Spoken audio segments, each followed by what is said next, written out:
tinokuchingamidzai kuchechi yeChrist Embassy yepamhepo yatinoita muchishona.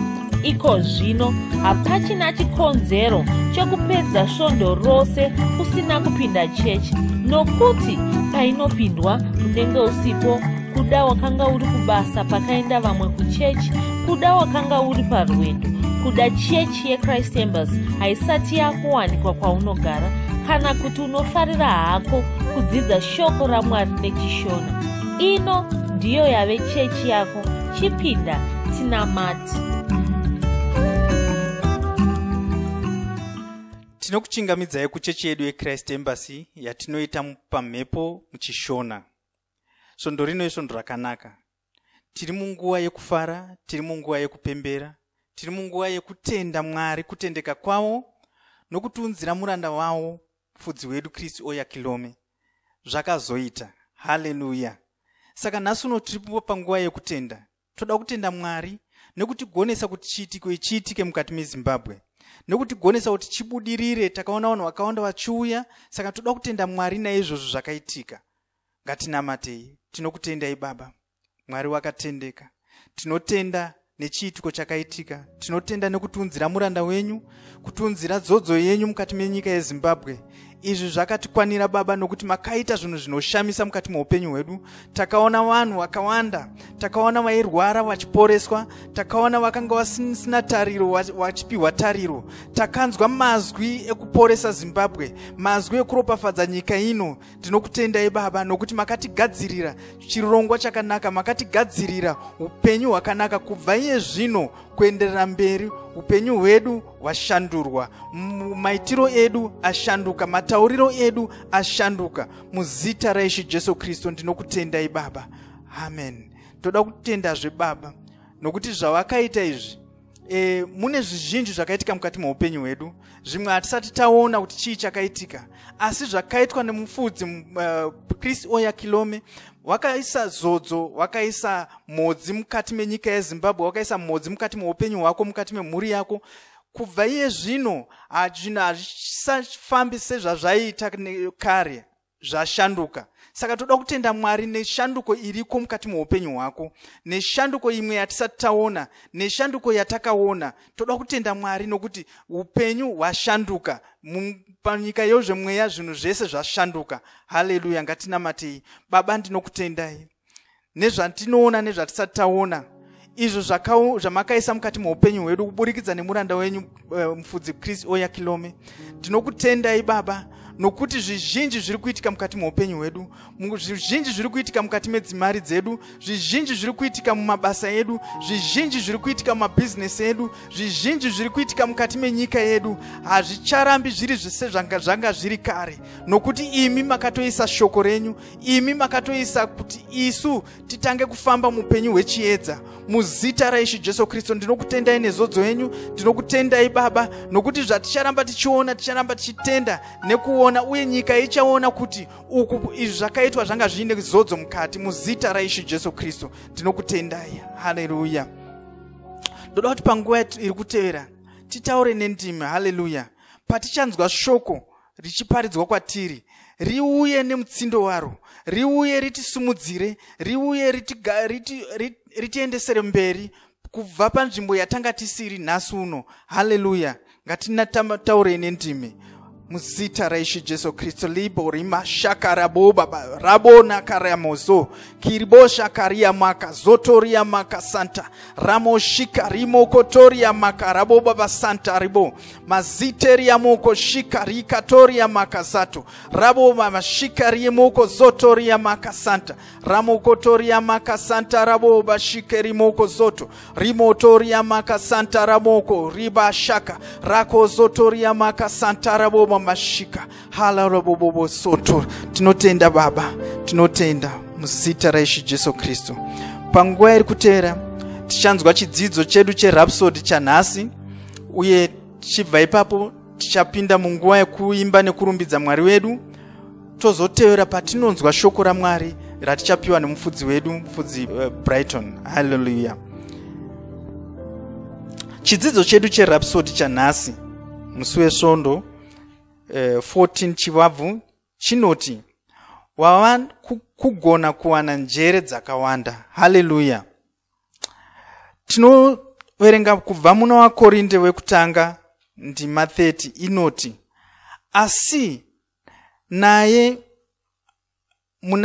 muna Kristu Jesu wakaitwa naMwari uchenjeri hwedu nekururama nekuchenurwa nerudzikinuro. Haleluya. Ndima yatavhura nayo haitauri ichiti Kristu Jesu iye wakaitwa naMwari Ishe wedu namuponesi. Jesu Kristu ndiwo Ishe wedu, ndiwo muponesi wedu. Ichocho ichokwadi. Asi izvi ndizvo zvinongozikanwa nevaKristu vakawanda. Jesu havasi muponesi chete, havasi Ishe chete. Ndiwo njere dzeduwo, ndiwo kururama kwedu, ndiwo kuchenurwa kwedu, ndiwo rudzikinuro rwedu. Asi pachidzidzo chanhasi tichatarisa pana Jesu senjere dzedu. Kristu ndiwo njere dzako. Unoziva kuti izvi zvinorevei here? Soromoni akanga aine njere zvikuru. Hapana munhu akambova nenjere sedzake. Saka tose tinomuyemura. Asi muna Kristu ndimo munowanika njere dzose. Kristu ava vanotogara mukati mako. Izvi zvinoreva kuti iwe unodarika Soromoni. Haleluya. Une njere dzakawanda kudarika dzaSoromoni. Hauchashandisi njere dzevanhu. Wava kugona kuwana njere dzakawanda. Wava kugona kuwana njere dzepamusoro. Wava kugona kunatsa, kunzwisisa zvinhu. Hapachisina chakawanzwa kwauri. Kune zvinhu zvakadzama zveupenyu, iwe wava kugona kunzwisisa zvinhu izvi. Wava kugona kufunga nomazvo. Wava kugona kuita zvinhu nomazvo. Njere dzaKristu isimba. Haleluya. Isimba rinoshanda riri mukati mako. Ndiro rinokutungamirira. Ndiro rinoita kuti usarudze zvinhu zvakakunakira.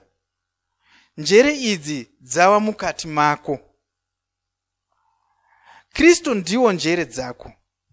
Izvi zvinoreva kuti unoita zvinhu zvinoyevedza nguva dzose. Kristu vanoita kuti ufunge zvaunofanira kufunga. Vanoita kuti utaure zvaunofanira kutaura. Vanoita kuti uite chaizvo zvaunofanira kuita. Vanoitawo kuti uite zvinhu izvi nenguva yakafanira. Unenge uchiita zvinhu izvi nenzira yazvinoitwa nayo naMwari. Kuzviita kwako kunozobatsira pabasa raMwari. Izvi ndizvo zvawakapiwa muna Kristu Jesu. Wava kugona kunzwisisa zvinhu zvinogozha. Pfungwa dzako dzinoshanda zvinoshamisa. Dzasiyana nepfungwa dzepano panyika. Nokudaro, unobudirira pane zvose zvaunoita.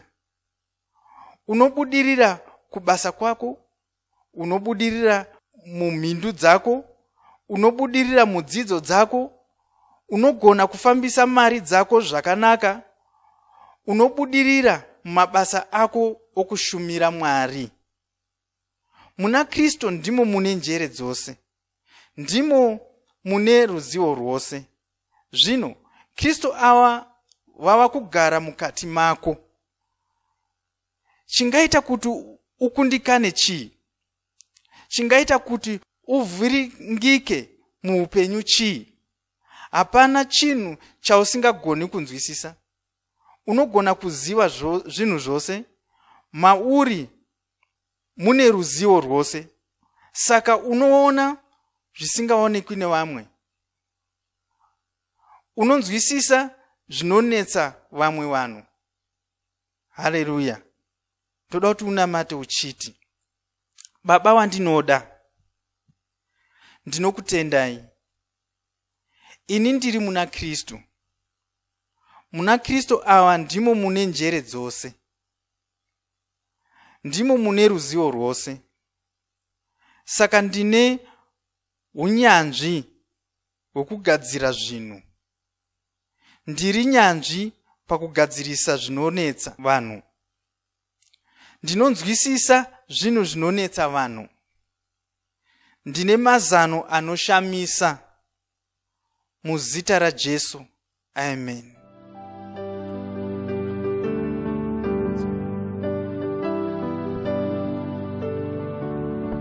Mbiri kunashe tokudza, tokudza mbiri kunashe tokudza, tokudza mbiri kunashe tokudza, tokudza mbiri kunashe tokudza, tokudza mbiri kunashe tokudza, tokudza umwari makanaka tokudza, tokudza umwari makanaka tokudza, tokudza makati pa Jesu tokudza, tokudza makati pa Jesu tokudza, tokudza mbiri kunashe tokudza, tokudza mbiri kunashe tokudza, tokudza mbiri kunashe tokudza, tokudza umwari makanaka tokudza, tokudza umwari makanaka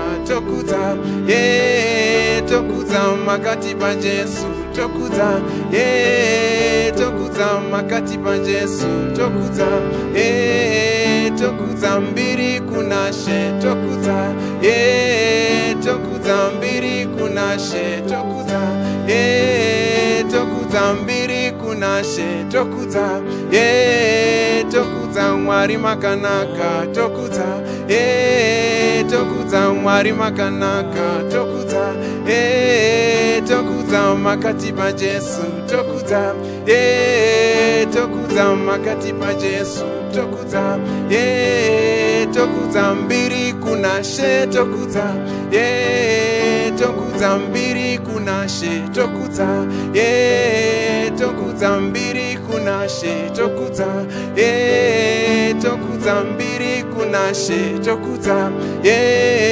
tokudza umwari makanaka tokudza, tokudza makati pa Jesu tokudza, tokudza umwari makanaka tokudza, tokudza makati pa Jesu tokudza, tokudza umwari makanaka tokudza, tokudza makati pa Jesu tokudza, tokudza mbiri kunashe tokudza, tokudza mbiri kunashe tokudza, tokudza mbiri kunashe tokudza, tokudza umwari makanaka tokudza, tokudza umwari makanaka tokudza, tokudza makati pa Jesu tokudza, tokudza makati pa Jesu tokudza, tokudza. Rumbidza Ishe, haleluya, amen. Rumbidza Ishe, haleluya, amen. Rumbidza Ishe, haleluya, amen. Rumbidza Ishe, haleluya, amen. Rumbidza Ishe, haleluya, amen. Rumbidza Ishe, haleluya, amen. Rumbidza Ishe, haleluya, amen. Rumbidza Ishe, haleluya, amen. Rumbidza Ishe, haleluya, amen. Rumbidza Ishe, haleluya, amen. Hallelujah, amen. Hallelujah, amen. Hallelujah, amen. Hallelujah, amen. Hallelujah, amen. Hallelujah, amen. Hallelujah, amen. Hallelujah, amen. rumbidza Ishe, haleluya, amen. Rumbidza Ishe, haleluya, amen. Rumbidza Ishe, haleluya, amen. Rumbidza Ishe, haleluya, amen. Rumbidza Ishe, haleluya, amen. Rumbidza Ishe, haleluya, amen. Hallelujah, amen. Hallelujah, amen. Hallelujah, amen. Hallelujah, amen. Hallelujah, amen. Hallelujah, amen. Hallelujah, amen. Hallelujah, amen. Hallelujah, amen. Hallelujah, amen. Hallelujah, amen. Hallelujah, amen. Rumbidza Ishe, hallelujah, amen. Rumbidza Ishe, hallelujah, amen. Rumbidza Ishe, hallelujah, amen. Rumbidza Ishe, hallelujah, amen. Hallelujah, amen. Hallelujah, amen. Hallelujah, amen. Hallelujah, amen. Hallelujah, amen. Hallelujah, amen. Hallelujah, amen. Hallelujah, amen. Hallelujah, amen. Hallelujah, amen. Hallelujah, amen. Hallelujah, amen. Rumbidza Ishe, hallelujah, amen. Rumbidza Ishe, hallelujah, amen. Rumbidza Ishe, hallelujah, amen. Rumbidza Ishe, hallelujah, amen. Hallelujah, amen. Hallelujah, amen. Hallelujah, amen. Hallelujah, amen. Hallelujah, amen. Hallelujah, amen. Hallelujah, amen. Hallelujah, amen. Mandi bareko dija grabozlia bareko dija malemro grasa likeria libro zinta kare moria kisontia grata kare moria. Haleluya. Baba tinokutendai, tokurumbidzai, tinorumbidza zita renyu, tinorumbidza ukuru hwenyu, tinorumbidza ushe hwenyu. Haleluya. Tinofara nokutonga kwenyu, tinofara noushe hwenyu, tinofara nokutungamirira kwenyu, tinofara noukuru hwenyu. Tinopa mbiri, tinopa kudzo kwamuri, tinofara kuti tinozikamwa savanhu venyu, tinozikamwa nezita renyu, tinozikamwa sevanhu, sevana venyu. Baba tinokutendai, tinopa mbiri kwamuri, ikudzo huru, ikudzo yakakura zvikuru yokuti tinzi vanakomana venyu, ikudzo yakakura kuti tinzi vana venyu. Saka tinokunamatai, tinokurumbidzai, topa mbiri kuzita renyu Baba. Uye toda kutendai nokuda kwenguva ino yamatipa yokuti tisangane tichinamata pamwe chete. Tinokutenda nokuda kwemaropafadzo amakatigadzirira pazuva ranhasi, maropafadzo okuporeswa, maropafadzo mumari dzedu, maropafadzo mumhuri dzedu nezita raJesu Kristu. Tichitotaura iko zvino kuti maropafadzo iwayo ari kushanda mukati meupenyu hwomumwe nomumwe ari kupinda munamato uno nezita raJesu Kristu. Ndinotaura kuti anorwara ari kuporeswa iko zvino patiri kunamata nokudzidza shoko raMwari kudai. Asi ane zvinhu zvisina kumira zvakanaka mukati meupenyu hwake zviri kugadzirisika nezita raJesu Kristu. Zvinhu zvisiri kufamba zvakanaka zviri kushandurwa zvichitanga kufamba zvakanaka. Zvinhu zviri kusafamba zvakanaka mumhuri zviri kushandurwa zvichitanga kufamba zvakanaka nezita raJesu Kristu. Shoko raMwari riri kuuya nesimba, Mweya Mutsvene vari kuuya nesimba vachishanda mukati momumwe nomumwe. Azvipa nguva yokupinda munamato uno nezita raJesu Kristu. Nokuda kungopinda munamato uno chete, zvinhu zvako zvatoshanduka nezita raJesu Kristu. Nokuda kungopinda munamato uno chete, nokuda kungozvipa nguva yokupinda munamato iwoyu, utano hwako hwagadzirika, hwatasanurwa nezita raJesu Kristu. Baba ndinokutendai, ndinotaura kuti Satani achina mukana mukati moupenyu hwomumwe nomumwe womunhu ari kunamata pamwe chete neni pazuva ranhasi. Satani hauna mukana, hauchina nzvimbo yokushanda maari, hauna simba rokushanda mukati moupenyu hwake nezita raJesu Kristu. Ndinokutendai Mwari, ndinopa mbiri nekudzo kwamuri muzita raJesu Kristu. Haleluya, haleluya. Tinokuchingamidzai zvekare pamunamato wedu watinoita seChrist Embassy, watinoita pachechi apa mhepo muchishona. Tinofara zvikuru sezvatatotaura nechekare patanga tiri kunamata, tiri kupemberera, tiri kufara tiri kubuda mumabiko makuru, tiri kubuda musangano mukuru watanga tina mutungamiriri wedu, mufudzi wedu, mufudzi Chris Oyakhilome. Sokuziva kwenyu vanga vari muno muZimbabwe, tanga tinavo kuNational Sports Stadium Harare, tichiita musangano wekudya muviri waKristu, tichirumbidza nokunamata Mwari pamwe chete.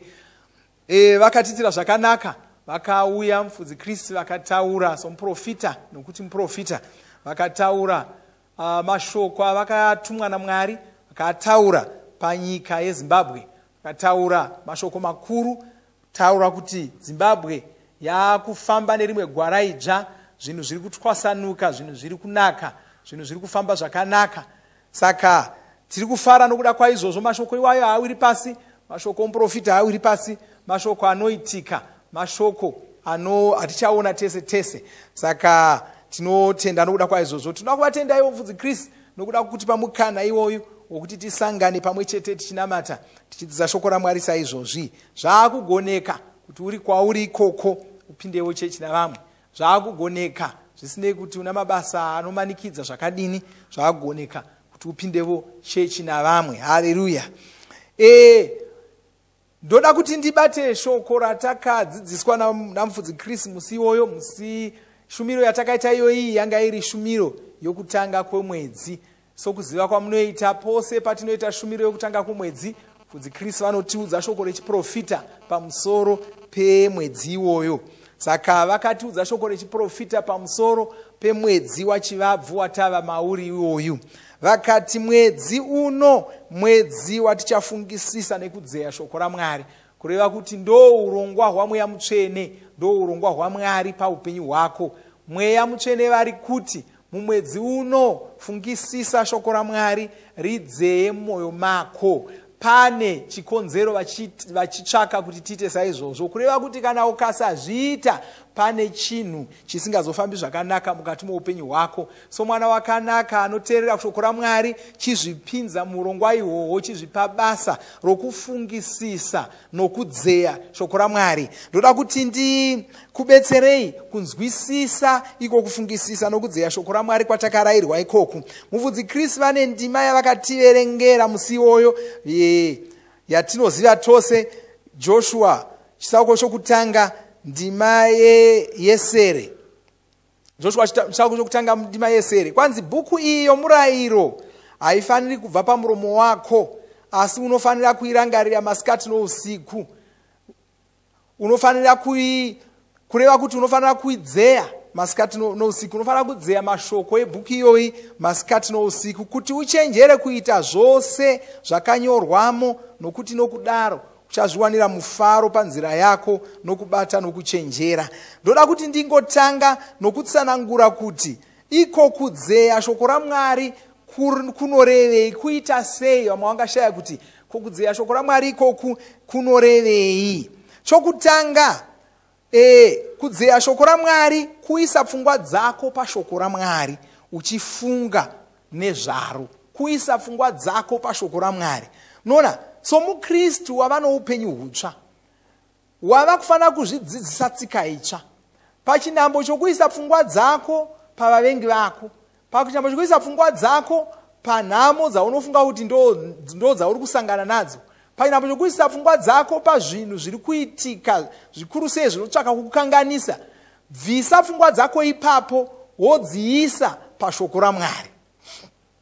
Munoda ibasa raunozvipa, nokuti zviri nyore kuti pfungwa dzako dzingomhara pavavengi vako, dzingomhara pamatambudziko ako, dzingomhara pazvinhu zvisiri kufamba zvakanaka. Ndo zvinongoita pfungwa dzinofarira kungomhanyira ikoko, ndo zvadzakakura dzichiziva. Asi wa muKristu wachisikwa chitsva, chidzibvisa ipapo wonodzigadzika pashoko raMwari. Tora ndima mushoko raMwari, sokuti unogona kutora ndima yokuti kana munhu aamuna Kristu wava chisikwa chitsva, zvakare zvapfuura, zvose zvava zvitsva. Woisa pfungwa dzako pashoko iroro, wotanga kufunga nezveshoko iroro, chifunga kuti saka kana munhu aamuna Kristu, kureva kuti munhu anogona kuva muna Kristu naye. Ini saka ndatova muna Kristu naye, saka ndava chisikwa chitsva kainini.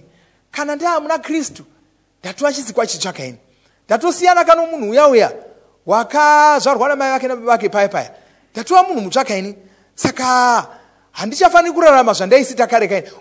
Chii chiri kuitika? Pfungwa dzako dzamhara pashoko iroro, uri kufunga nezvaro, richiri musoro, ndo chokutanga ichocho, richiri mupfungwa dzako, richiri mumwoyo mako, uchiri kungofunga nezvaro, waisa pfungwa dzako pairi. Chechipiri, uchifunga kudaro, chitanga kutaura shoko iroro nechomumwoyo mako. Sezvandanga ndichiita izvo, waakuritaura nechemumwoyo mako, usiri kududza. Ari pauri haasi kukunzwa,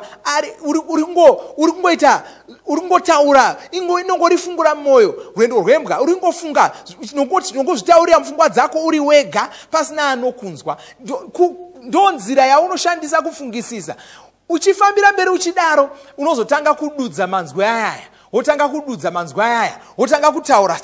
Saka inini zvinhu zvese zvatoshanduka ka, zvinhu zvese zvava zvitsva, kureva kuti utano hwangu hwatova hutsvakawo. Utano hwangu ndaimbosirwara kainini, saka utano hutsva zvinorevei? Zvinoreva kuti zvirwere zvekare zvatopera kaizvi. Saka handichatarisiri kurwara, ndinoramba kurwara, handichisiri murwere, ndashanduka, zvinhu zvangu zvatoshanduka, zvakufamba zvakanaka, ndiri chisikwa chitsva, ndiri chipuka chitsva, ndaamhuka itsva, ndava werudzi rwaMwari. Uri kuzvitaurira kudaro, unogona kutopedzisira wakutodanidzira mashoko iwayo wakuadanidzira, mufaro unotanga kuzara mauri, zvokuti unogona kupedzisira wakuuruka uchimhaya nemba yose, kana wanga uri mumba uchimhaya nemba yose, uchiuruka uchipembera, uchifara neshoko raMwari. Ndo zvinoitwa pakufungisisa nokudzeya shoko raMwari. Zvidzidzise kudaro. Ukazvidzidzisa kudaro, unozova mumwe wavaya vanoswera vangobata rushaya vachingofunga nhamo. Kuna inini handifariri, ndikanzwa vanhu vachitaura pamusoro pokuti vavengi vangu, handinzwi kugadzikana chaizvo. Handifariri mafungiro iwaye okungogara ndichingofunga kuti vavengi vangu. Vanhu vanogara vachingoona vavengi ndo vanogara vachingofunga nezvevavengi, vachingogaya zvavavengi. Usaswera uchingogaya zvavavengi, funga shoko raMwari. Ndo zvatiri kuudzwa, saka ndo zvauri kufanira kuita mumwedzi uno wachivabvu. Haleluya. Kunobetserei kufungisisa nokudzeya shoko raMwari? 2 vaKorinde 3 ndima 18, regai ndikuverengerei ipapo nokukasira. 2 vaKorinde 3 ndima 18 inoti kwanzi, zvino isu tose tinoti tichitarira nechiso chisina kufukidzirwa kubwinya kwaShe sapachivonioni, tinoshandurwa tichifanana nomufananidzo iwoyo, tichibva pakubwinya kumwe tichienda kuno kumwe kubwinya, sezvinobva kumweya waShe. Haleluya. Ndima iyi ndinoshuva kudai tatine nguva yakati wandei tanyatsotaura pamusoro pendima iyoyo. Haleluya. Asi regai nditaure zvatinowana mukufungisisa nokudzeya shoko raMwari. Kufungisisa nokudzeya shoko raMwari ndiko kuri kutaurwa kuchinzi kutarira sepachivonioni. Kutarira, ari kutarira pamusoro pokutarira mushoko raMwari, nokuti Jakuru unotitaurira kuti munhu anoita shoko wakafanana nounotarira muchivonioni obva arangarira mufananidzo waona ipapo. Saka chivonioni chiri kutaurwa ichi chivonioni cheshoko raMwari, kureva kuti kutarira kuri kutaurwa kuti ndo kudzeya shoko raMwari kwatiri kutaura ikoku. Kudzeya ikoku kunoita kuti upenyu hwako hufanane neshoko iri. Kwanzi patinoramba takatarira somuchivonioni tichitarira shoko iroro, upenyu hwedu hunopedzisira hwafanana neshoko ratiri kuona, kwai tinopedzisira tafanana nomufananidzo watinoona mushoko. Mufananidzo womukristu watinoona mushoko mufananidzo womunhu asiri kurwara, mufananidzo womukundi. Nonzi kwanzi, imi vana vadoko makavakunda nokuti ari mamuri mukuru kudarika ari munyika, makavakunda. Saka mufananidzo watinoona mushoko raMwari mufananidzo womukundi. Saka paunoramba wakatarira mufananidzo iwoyo womukundi, womunhu wakakunda zvose zviri munyika, womunhu wakakunda zvese zvaSatani, womunhu unogara achikunda nguva dzose, unopedzisira newe wafanana nomufananidzo wewe, kureva kuti unopedzisira wava mukundi. Ndo zvinoitika patinenge tichifungisisa nokudzeya shoko raMwari. Kufungisisa nokudzeya shoko raMwari iwo kunoita kuti tisafanira kuzvimanikidza kuita shoko. Kuna vanhu vanoti kwanzi ndiri kuzama kuita shoko asi zviri kundiramba. Uri kuswera uchigaya nhamo wozoda kuita shoko, hazvishandi. Swera uchifunga shoko, swera pfungwa dzako dziri pashoko. Ukaita vhiki, svondo rimwe chete, masvondo maviri, mwedzi, mwedzi mitanhatu, gore. Uchingodaro unopedzisira wakungoita shoko usingafaniri kuzvimanikidza. Ndo zvinoitika paunenge uchifungisisa nokudzeya shoko. Uye sezvataverenga muna Joshua 1:8, kufungisisa nokudzeya shoko kunoita kuti ubudirire muzvinhu zvako zvose. Kwanzi zvinoita kwa unozobudirira munzira dzako dzose. Zvinhu zvaunoita zvinozobudirira. Kuna vamwe vanhu vanochema-chema vachiti havasi kuona shoko raMwari richiitika muupenyu hwavo. Chikonzero ndechokuti shoko raMwari harisi rokusadharara uchiti ndoda kuriita chete, gore rino ndichaita shoko chete. Ingoisa pfungwa dzako pashoko. Rova iro rinogara richingotamba riri mupfungwa dzako. Rova iro raunogara uchingofunga pamusoro paro. Kana ukangoita izvozvo chete, unopedzisira shoko riya raakuitika. Unopedzisira utano huya hwatinotaura hwakuonekwa mukati muupenyu hwako. Haumiriri kuti chirwere chitange chakurova wotanga kuti muzita raJesu, ibva pano chirwere. Aiwa, hazvitangiri ipapo. Hongu unofanira kuti chirwere ibva pano, asi hazvitangiri pangotaura kudaro. Shoko rinofanira kugara rakazara mauri. Vakorose 3:16 inotaura achiti kwanzi shoko raKristu ngarigare mamuri rakawanda, ngarizare mamuri. Ndo zvinodikamwa, ndo zvinosiyiwa nevanhu vakawanda vanozopedzisira kuchema-chema vachingoti zvinhu zvangu hazvisi kufamba zvakanaka. Saka kana ukaita saizvozvo, shoko rinozoonekwa muupenyu hwako uchiramba wakatarira saizvozvo. Ndizvo zvinoitikawo. Zvandiri kutaura izvi hazvingoitiki kushoko chete, ndo zvinoitikawo nyangwe muzvinhu zvoupenyu huno. Munoona mukaona munhu akagara achingofunga nezvokuba, unopedzisira atoba. Nokuti shoko rinogara musoro mako ndo raunopedzisira wava. Saka izvi hazvisingoshandi pachiKristu chete, parutendo chete. Aiwa, zvinoshanda muupenyu zvauri nhasi.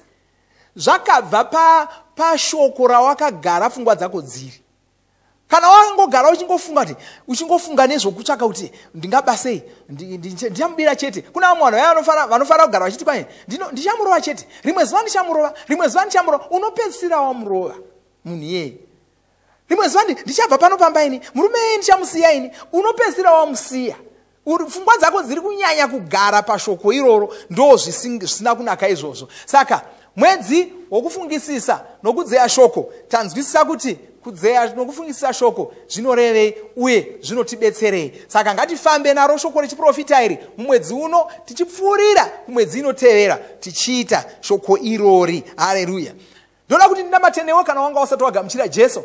Tisati ndavhara munamato uno, ndoda kuti utevedzere mumashure mangu munamato uyu, ugamuchire Jesu, utendeye kwezvarwa patsva. Ndoda kuti unamate uchiti, Mwari vari kudenga, ndinokutendai nokuti makanditumira Jesu kuti vandifire pamuchinjikwa, kuti kana ndikatenda kwavari ndisafa asi ndiwane upenyu usingaperi. Ndinouya kwamuri iko zvino ndichikoka Jesu kuti vapinde mwoyo mangu. Ndinogamuchira Jesu, ndinopupura kuti Jesu Kristu ndivo vavaishe upenyu hwangu, ndivo vavakutungamirira upenyu hwangu kubva nhasi nokusingaperi. Ndinogamuchira upenyu usingaperi nokudaro ndichipupura kuti ini ndaachisikwa chitsva, ndaachipuka chitsva, ndava mwana waMwari. Zvekare zvapfuura, zvese zvava zvitsva. Ndinokutendai Mwari. Amen. Makorokoto, wazvarwa patsva, wava chisikwa chitsva, waachipuka chitsva. Rega ndinamate newe kuti uzadzwe naMweya Mutsvene, utevedzere mashoko angu kunamata uchikumbira kuti Mwari vakuzadze naMweya Mutsvene. Uye kana uripo usati wazadzwa naMweya Mutsvene, batana neni pamunamato iwoyo. Iti Mwari, ndinokutendai nokuti ndiri mwana wenyu. Ndinokutendai nokuti makandivimbisa kuti zvandiri mwana wenyu kudai ndinogona kuwana Mweya Mutsvene. Saka ndinonamata iko zvino ndichikumbira kuti mundizadze naMweya Mutsvene. Ndinogamuchira Mweya Mutsvene mweya mangu, chitenda kuti ndazadzwa naMweya Mutsvene, ndava nomutungamiriri, ndava nomusimbisi, ndava nomudzidzisi. Ndinokutendai ndava nechipangamazano. Upenyu hwangu hwava kufamba negwara rakajeka. Upenyu hwangu mava nechiedza muzita raJesu Kristu. Ndava nezvipo zvaMweya Mutsvene, kubva nhasi pandinonamata ndakunamata nedzimwe ndimi muzita raJesu Kristu. Amen. Makorokoto zvekare, wazadzwa naMweya Mutsvene, wana Mweya Mutsvene mukati muupenyu hwako. Paunonamata pega pega iko zvino, chinamata nendimi, waakutogona ipapapa. Usanyengerwa uchinzi usati wakugona, waakutogona. Saka shinga unamate nedzimwe ndimi, utaure nedzimwe ndimi. Haleluya. Regai ndikunamatire zvakare tisati tavhara chiisa chiropafadzo pamusoro poupenyu hwenyu. Baba, ndinokutendai, ndinopa mbiri kwamuri. Ndinokutendai nokuda kwegungano randasangana naro pazuva ranhasi. Ndinoropafadza mumwe nomumwe andasangana naye, ndichitaura chikomborero pamusoro poupenyu hwake. Ndinotaura kuti akaropafadzwa, upenyu hwake hwakaropafadzwa, utano hwake hwakaropafadzwa. Ndinodzingira zvirwere kubva muviri wake nezita raJesu Kristu. Zvirwere zvese zvanga zvichimunetsa, zvirwere zvomusana, zvirwere zvamakumbo, zvirwere zvomusoro, ndinodzingira kure nezita raJesu Kristu, ndichitaura utano hwakanaka, utano hutsva mukati momuviri womumwe nomumwe womunhu wasangana neni pamunamato wanhasi, muzita raJesu Kristu. Ndinotaura iko zvino kuti waporeswa, wamukukutu, wamutano nezita raJesu Kristu. Haleluya. Amen. Zvakanaka. Regai ndingokurangaridzai mapinda chechi saizvozvi, musakanganwa kupa mupiro yenyu. Ndokurangaridzai zvekare kuti munopa sei mupiro uyu. Kana mune iko keshi zvikuru sei, tumirai pa *151 *2 *5 *58225 hash. Mobva matevera zvamunotaurirwa neiko keshi ipapo, mopa mupiro yenyu. Musangoita vanhu vanopinda munamato vongofuratira vachidzokera vasina mipiro yavanopa. Zvakakosha kuti munamate Mwari nemipiro yenyu. Tosangana zvekare musvondo rinouya tichipfuurira nezvidzidzo zvedu nekunamata kwedu. Mwari vakuropafadzei, muchava nesvondo rakanaka. Amen.